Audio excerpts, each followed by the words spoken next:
Hi, my name is Jake and Shaw, and today we're going to be making spell area templates.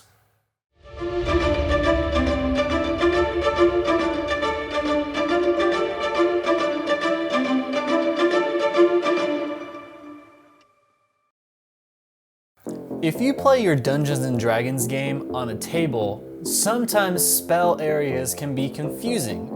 Sometimes certain terrain can be in the way, or sometimes you're not sure if something quite hits, or sometimes all of those 1-inch squares can be a little confusing. That's where these come in handy. You just slap these on the mat and you can see if your cone effect or your straight line, can't remember the phrase for it right now. It's just a very fun visual representation of that spell to throw on the table, and it throws a little bit of flair for the players. So we've already made 2 of these, but I'm in need of a circular spell effect. So I figured, why not make a video out of it? So that's what we're gonna be doing today.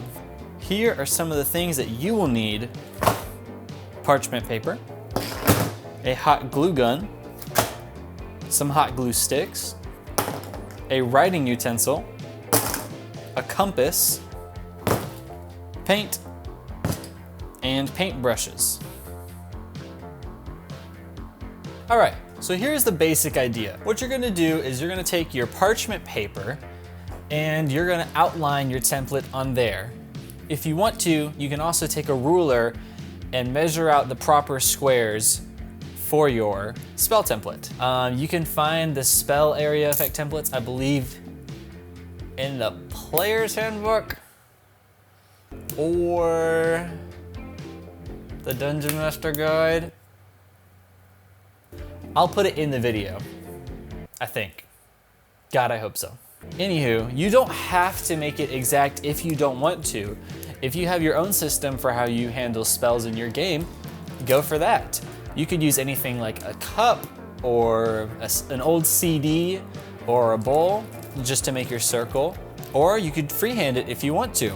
Thankfully, I've already made mine in advance, so I don't have to do that again. But what I did was, I have some battle mats that I use for my games. They're like little plastic mats with 1-inch squares on them. And what I did was I put my parchment paper over it, and then I started tracing them. 1 circle for each 5 feet. So it goes 5, 10, 15, 20 in every single direction. Let's get started. This is gonna be using a lot of hot glue. And I feel like this should be common sense, but when using hot glue, please be careful and don't burn yourself. It is hot. Personally, it doesn't really hurt me, but I know it can hurt others. So, fair warning.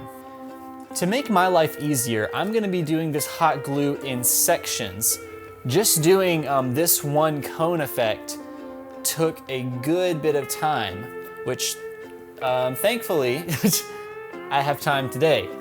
So what I'm gonna be doing is, I think I'm just gonna be starting 1 circle at a time, and then the bigger I get, I'm gonna start doing it into quarter sections.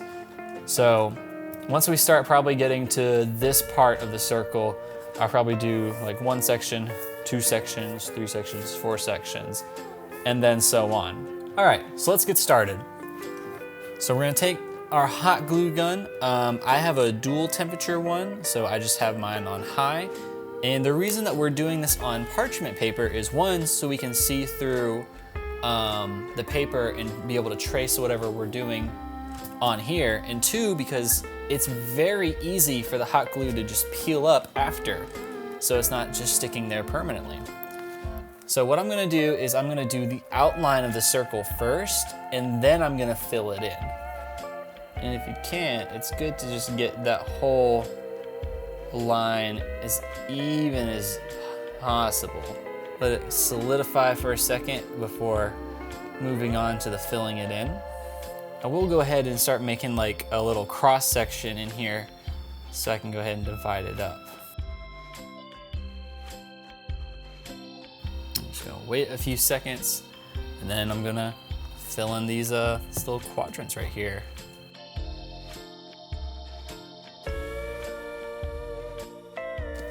Oh, and in case I didn't mention it already, it's gonna use a lot of hot glue. So make sure you have a lot of those hot glue sticks right by you. They're very inexpensive. You can get a pack of hot glue sticks for like $3 or something like that at a craft store or even at Walmart.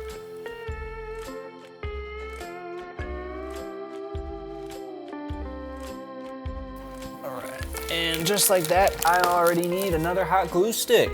So while all of this pooling of hot glue is drying, I'm gonna go ahead and start the next ring. That way it can go ahead and just start drying. And in just a moment, we're gonna texture this with a spell-like effect.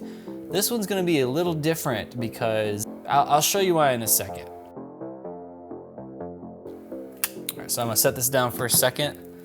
So with these spell area effect templates, part of what makes them visually appealing is the funky little like edges that kind of stick up.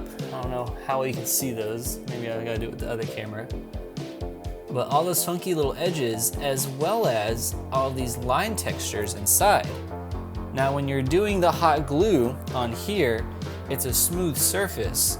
Eventually what we're gonna be doing is using the tip of the hot glue gun while it's still hot and etch in the lines, melting it permanently into the shape.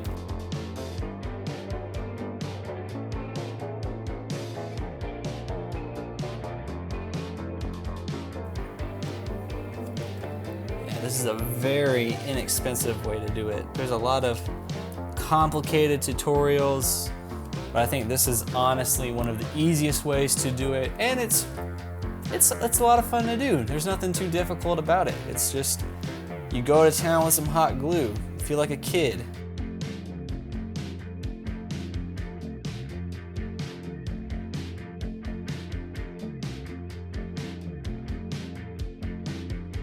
So now what I'm gonna be doing is using the tip of my hot glue gun, and one of the things I like to do with my spell templates is make sure I still, to a certain degree, have the grid shape in there. So as you can see in here, I still have the individual blocks. That way I can still count the feet. And I don't have the blocks here, but I have the lines that represent a certain amount of feet. So you have a 5, 10, 15, 20, 25, 30. All of these are 30. 5, 10, 15, 20, 25. 5, 10, 15, 20.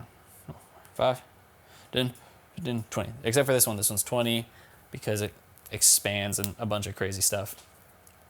Anywho, so what I'm going to be doing is I'm going to take my hot glue gun, and from this point onto this point, right over here, I'm just going to make a line with it. Okay, there we go. And then that's going to represent the point of all my spells.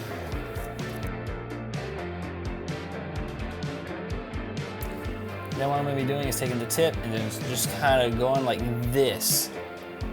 So this is the cone, that's a cone, that's a cone. Picture this into 4 quadrants, and within each quadrant, it's going to cone out in shape.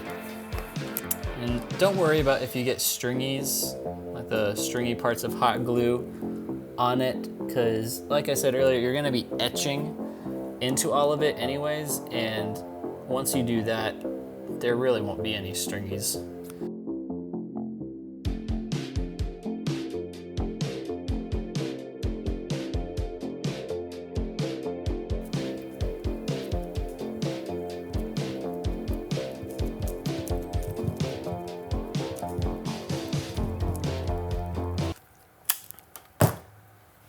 Boom. The hot glue is filled. Are we done with the hot glue? No.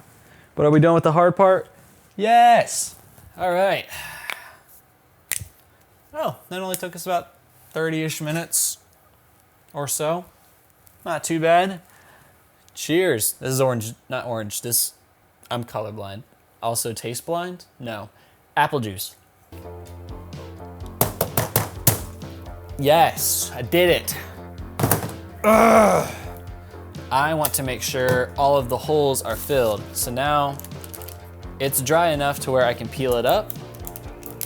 So I'm just gonna carefully, just at one point, start going both ways around to get it peeled up, because I don't want to mess this up. It is going to take up some of the Sharpie with it if you used Sharpie, and that's okay. Boom. Look at that. Look at that. Let's go. You can see there's a lot of holes we gotta fix, or else this thing is gonna break and fall apart on us. And we're trying to get some longevity out of this thing. So I went back, I went in and filled all the gaps inside of it. I went in and burned my markers so I'm able to tell radius, diameter, that kind of stuff. The next thing that we're gonna be doing is the complicated part. It was easier with this guy, and a lot less so with this guy. So essentially what we're gonna be doing is adding these spell magic effect looking wall things. Also just gives it a little more little sturdiness to it. That part's gonna suck, especially with that shape, because you have to do it round and you have to hold it and you have to wait for it to dry. And you have to do it little by little. That's the annoying part. So we're just gonna go for it. I can't really remember how I did it before, but we're just gonna go for it. All right.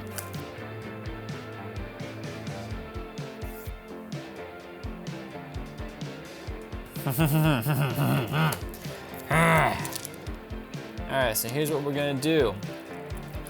We're gonna go around it little by little. We're gonna build a wall, and then we're gonna shape it. That's my working theory. So let's just start by doing it by the quarter.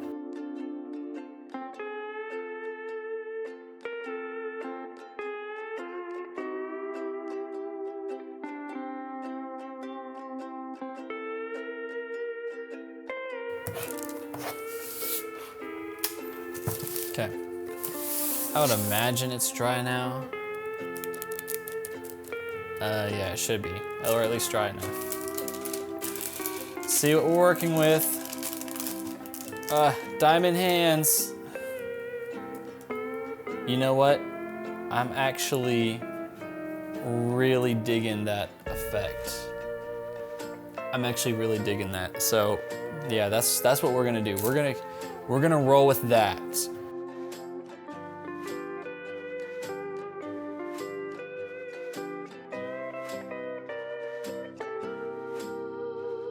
Let it dry for a second, and then what we're gonna do is we're gonna finish that up. Once we have that edge line finished, then what we're gonna be doing is we're gonna be taking some watered down paint, acrylic paint, so just craft paint. It's like 50 cents at a craft store or Walmart, wherever you get your paint.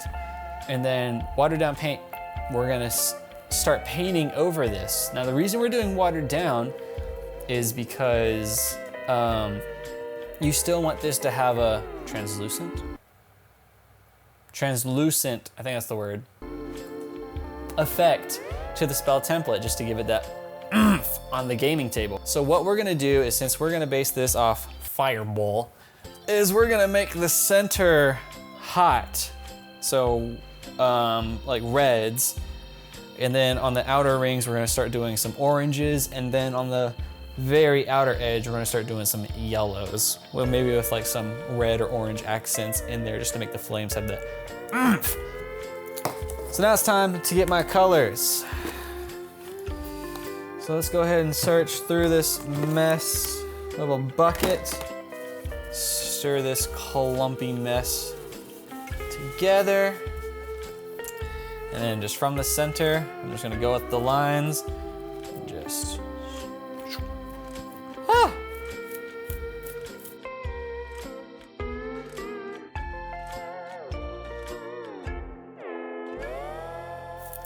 All right, so I'm not even gonna clean the brush. That way you get some more faded colors going into it. But next up is gonna be orange. try to do from here out.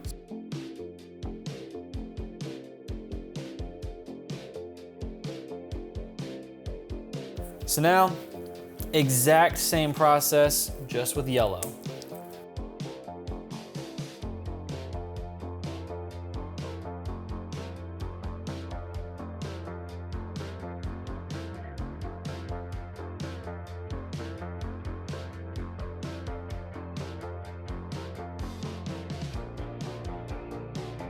Okay. And there you go. All you have to do now is just wait for it to dry, and then you have a spell template ready to use. So yeah, you can make them out of any shape you need to. You can make straight line ones, you can make cones, you can make circles, you can do any shape, you can do any length that you want. Again, this is not something that's necessary to play Dungeons and Dragons. This is just something that if you're someone who struggles with playing on the tabletop, and sometimes spells can be confusing of if it hits, does it not quite hit? These are just something fun and cool to just throw on the board, wow your players, and just have just some more fun. Just throw a little flair in it. That's all it is. It's just flair. It's not necessary. It's just flair. Well, guys, thank you for watching. If you really enjoyed this, please give this video a like and consider subscribing to our channel. We're trying to do more things like this, possibly more mini painting. Maybe it won't be such a failure like Strahd was.